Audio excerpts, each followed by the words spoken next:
میرے نبی پاک علیہ السلام نے فرمایا جس کے ذمے بہنیں لگ گئی،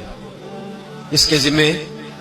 بہنیں جس کے ذمے لگ گئی، باپ کمزور ہو گیا یا باپ انتقال کر گیا، جس کے ذمے بہنوں کی ڈیوٹی لگ گئی، محبوب فرمانے لگے اس نے 3 بہنوں کی اچھی پرورش کی، اچھا ادب سکھایا اور عزت کے ساتھ رخصت کر دیا، یا 2 بہنیں اس کے ذمے لگی، اس نے آداب سکھائے، یہ ابو داؤد شریف ہے، ابن ماجہ ہے، اور پھر ان کو رخصت کر دیا عزت کے ساتھ۔ پھر ایک مقام پہ فرمایا چلو ایک بہن ہی اس کے ذمہ لگی تھی، اس نے ادب سکھائے، آداب سکھائے، عزت سے رخصت کیا، حضور کیا ملے گا؟ فرمایا باقی نیکیوں والوں کو ثواب ملے گا، جو بہنوں کا بوجھ اٹھائے گا جس طرح میری 2 انگلیاں جڑی ہوئی ہیں اس طرح میرے ساتھ جڑ کے جنت میں داخل ہو جائے گا۔ ابھی اس حق کا تعین کس نے کیا؟ نبی پاک صلی اللہ علیہ وسلم۔ اب اگر کہیں یہ کہا جائے کہ بس بھائی صحیح ہو گیا، تمہارا کیا کام ہے، تمہاری کوئی ذمہ داری ہے، تم نے کوئی ٹھیکہ اٹھایا ہوا ہے، تم کوئی زیادہ سیانے ہو، تم کوئی زیادہ سمجھدار ہو، تو اسے کہا جائے گا ذرا ٹھہر جا، اس طرح کی بات نہ کر، یہ وہ حق ہے جو میرے مصطفیٰ نے بیان فرمایا ہے۔ جہاں بیوی کے حقوق بیان فرمائے وہاں میرے نبی پاک نے بہن کے حقوق بھی بیان فرمائے۔ دیکھیے نا، جناب ام ہانی حضرت علی کی سگی ہمشیرہ تھی، نبی پاک صلی اللہ علیہ وسلم کی چچا زاد بہن تھی، پر اللہ کے رسول ہمیشہ انہیں تحفے بھیجا کرتے، ان سے محبت فرماتے، ان کے بچوں کے ساتھ پیار کرتے۔ فرمایا علی کی بہن نہیں، یہ میری بھی بہن ہے۔ کیا لوگوں کو تاریخ کی وہ بات یاد نہیں؟ آج میں نے دیکھا ہے بھائی کے پاس شاہ خرچیوں کے لیے بڑے پیسے ہوتے ہیں، بھائی کے پاس بڑا سرمایہ ہے، جب شاہ خرچیاں کرنی ہو، سال کے بعد 2-3 چکر کاغان نران کے بھی لگانے ہو تو اس کے پاس روپیہ ہے، پیسہ ہے، اور اگر اس کی اماں کہہ دے کہ بیٹا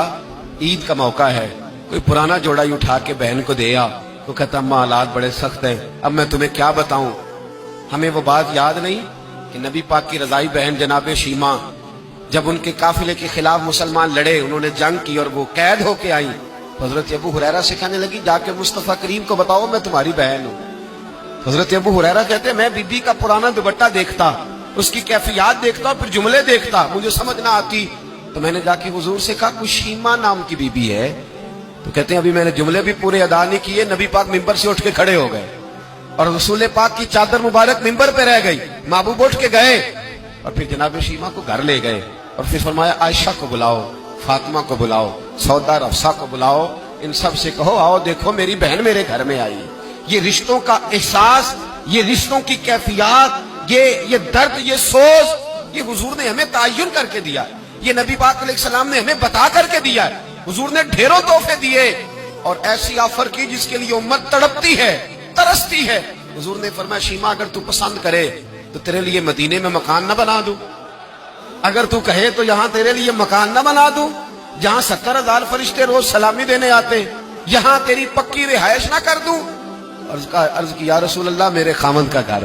میرے بچوں کا گھر، جہاں میں بیاہی گئی، جن کے حقوق آپ نے بیان فرمائے، میں وہاں جانا چاہتی ہوں۔ حضور نے ڈھیروں تحفے دے کے رخصت کیا۔ تو میرے بھائی بہن کا ایک حدیث ہے مشکات شریف، مشکات میں حدیث ہے، ایک حضور علیہ السلام کے صحابی تھے جو نبی پاک کی بارگاہ میں بیٹھے رہتے تھے، اس پر شارحین نے بڑا کچھ لکھا ہے، کہتے ہیں وہ علم دین حاصل کرتے تھے یا جہاد میں مصروف رہتے تھے۔ ان کا ایک بھائی تھا تو وہ تجارت کرتا تھا، کاروبار کرتا تھا، یہ مشکات ہے۔ ایک دن آ کے عرض کرنے لگے یا رسول اللہ صلی اللہ علیہ وسلم اسے سمجھائے کوئی کام بھی کرے، آپ کے پاس بیٹھا رہتا ہے، ڈیوٹی ساری میں کرتا ہوں۔ تو محبوب فرمانے لگے خاموش ہو جا،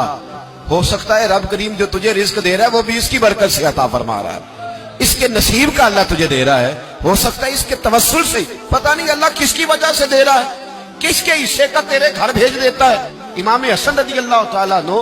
جب کسی شخص کو کچھ دینے جایا کرتے تھے تو فرماتے تھے بھائی یہ نصیب تیرا تھا،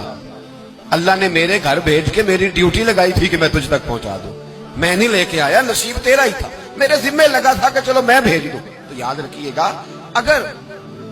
کچھ جگہوں پہ ہمیں حقوق ادا کرنے پڑتے ہیں، کسی مالدار بھائی کو کسی غریب کا خیال رکھنا پڑ ہی جاتا ہے، تو مہربانی کرے وہ خیال کرے۔ میں نے ایک امیر بھائی سے ایک دفعہ کہا کہ تیرے غریب بھائی کی بچیاں بڑی ہو گئی ہیں، تیرے بچے ہیں، رشتہ لے لو،